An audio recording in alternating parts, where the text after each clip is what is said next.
Many games on Roblox are dead and forgotten, or restricted to a niche too small for the average player to ever touch upon. Very few of these games contain deteriorating lore, kept inside of such small communities, melting away as it glides further into the past. Base Raiders is a game known by many, mastered by few, but truly remembered. That number will be zero very soon. The game was abandoned to a point where it was kept alive solely by its robust, niche community. After an update in 2024, the community drifted away, taking its community-given lore, and its life, at least what was left of it, away too. This is the last captured piece of history from what was a truly wonderful game.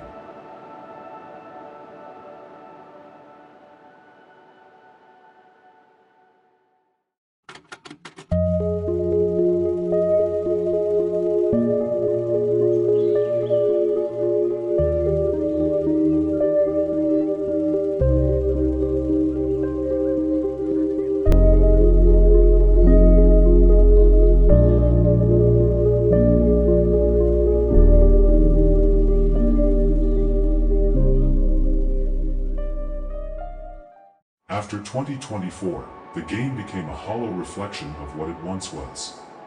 Post-update Base Raiders is the shadow of infinite potential, thrown away with a final update. The update took away core features of the original game, including its original music.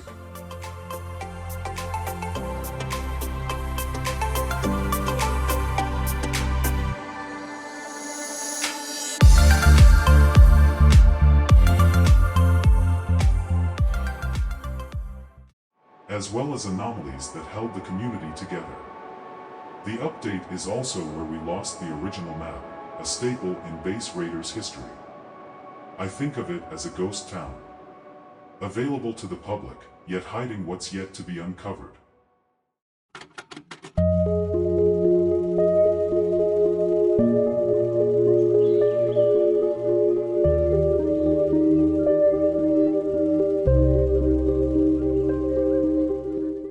Many types of bases exist as mental presets for all players who've completed the game.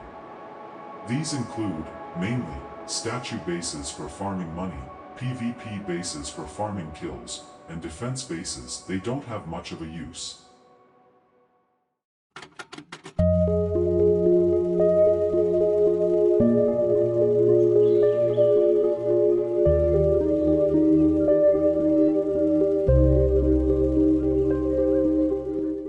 There are many items, primarily from events back from before 2019, that gave special items which can no longer be obtained. Players possessing these items are considered OG players, and maintain a level of respect from past community members revisiting the game for nostalgia.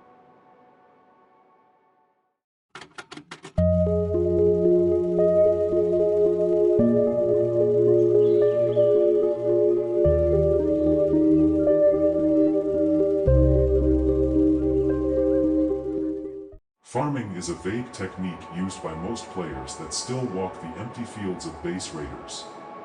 They typically farm levels, kills, money, or rare base items using obscure base designs and alternate accounts.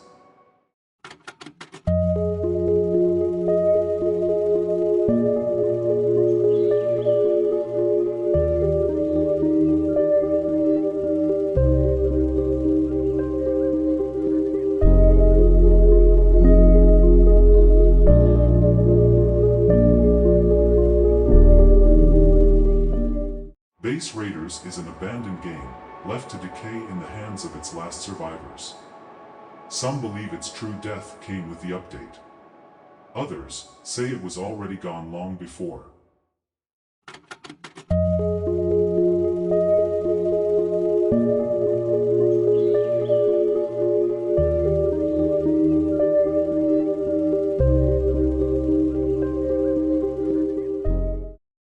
A few players want a unique way of showing off. Stat resetting, primarily done with levels, is done by requesting a moderator to reset the player's level. This results in confusion when the items and skill level do not match the player's level. Moderators are hard to find nowadays, let alone one that will grant you a level reset.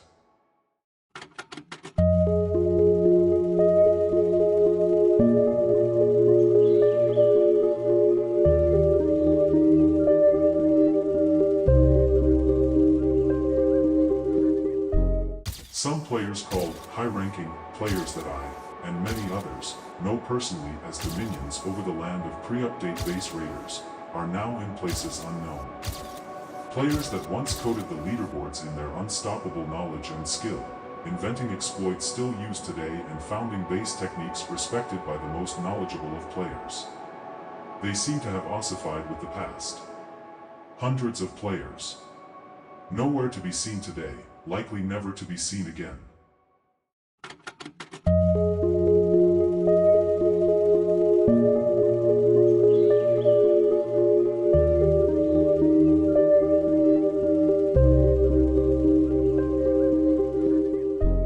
Before mid-2024, Base Raiders was a game only defined as dead by an update drought. Communities took over the moderation that had long faded, forming rules within some alliances and sanctions over others.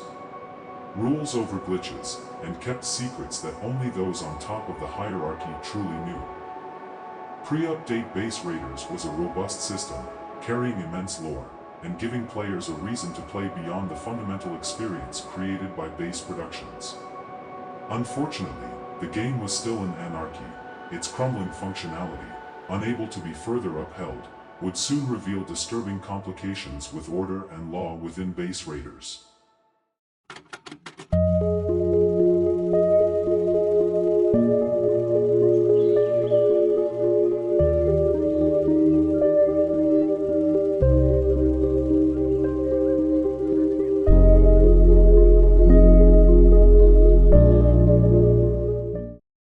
Glitches were an undeniably large piece of the game's past.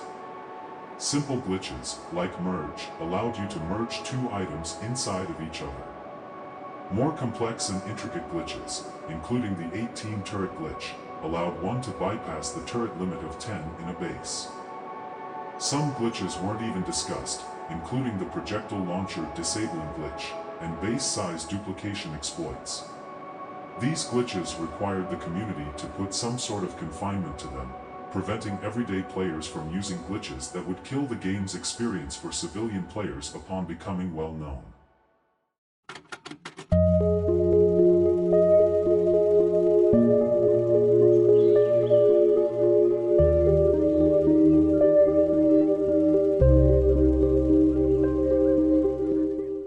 A few players, likely in rebellion to community-held order, would use hacked clients to disrupt servers of high-ranking players. This included following these players server to server to spam loud noises, fly, and auto-kill everyone in the server. Banning authority has no existence anymore, so they had to resort to more unceremonious tactics. They will be further explained later.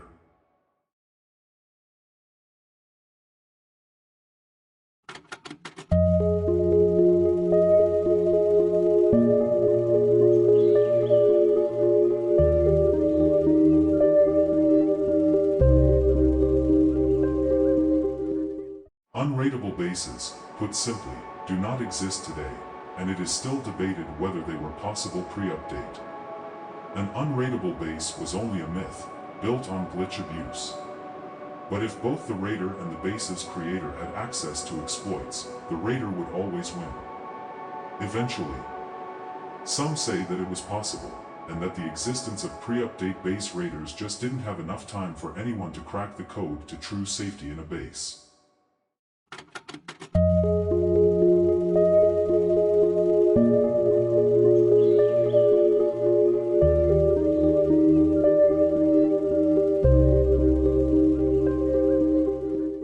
Glitch exchanges were illegal practices in which a player would pay Robux or real-life money for information on glitches.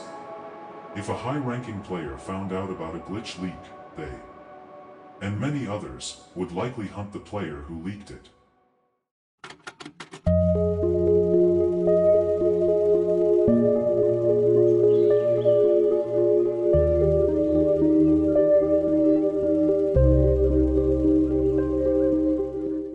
Hunting was a form of punishment for those who leaked glitches, used exploits, or started anything with groups of high-ranking players. When a player is being hunted, they will be followed through servers and killed, sometimes auto-killed via hacked clients every time they were online. More advanced punishment used techniques far beyond killing in-game.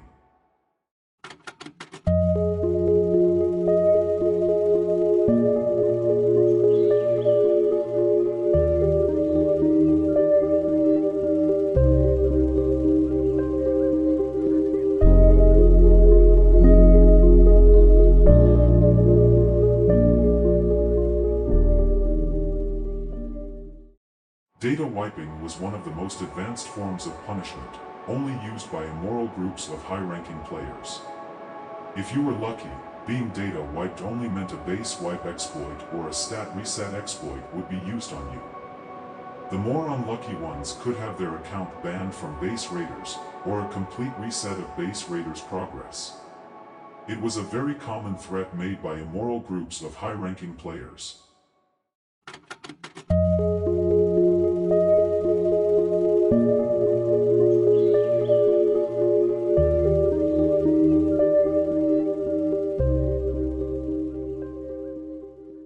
Gangs were organized groups of high-ranking players dedicated to a specific goal, whether it be elimination of another gang, glitch info protection, or keeping order within the chaos of a truly abandoned game. Common gangs in pre-update Base Raiders included the RSS, Rebirth of Static Stars, the APO, Authorized Personnel Only, or other groups likely derived from those main two. The RSS was seen as a very immoral gang, condoning exploits and severe threats to get what they wanted, control over the game's artificial government. The APO was a far more moral gang, one I used to be a part of before both empires fell.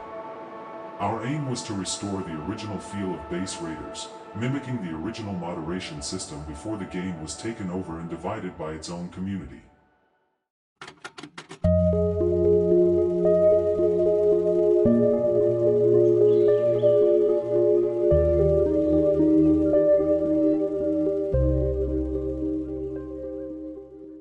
Not long before the update, a war between gangs broke loose. Players would commonly play on their alt accounts to avoid getting banned, or even worse, being identified. Double agents scoured both the RSS and the APO, as betrayal became such a common theme within this fight for order. Anarchy, ironically, was so much easier to control than a monarchy. Full data wipes became RSS signature punishment, but in truth, neither side had a reason to stop. The war raged on, until the update dropped. In a single blow, it erased not just the battlefield, but the warriors themselves. In the end, the developers didn't return to revive the game. They came back only to bury it.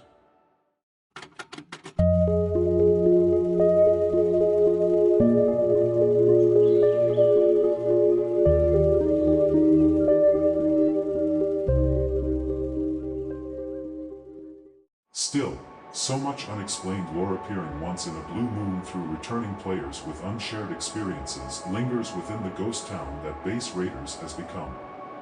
The more that comes to light, the more is forgotten entirely. They say that a human dies twice. Once when their skin becomes cold, and one when they leave the heart of the last person that remembered them. I have done my part in capturing everything I could before the game truly exits the hearts of its player base.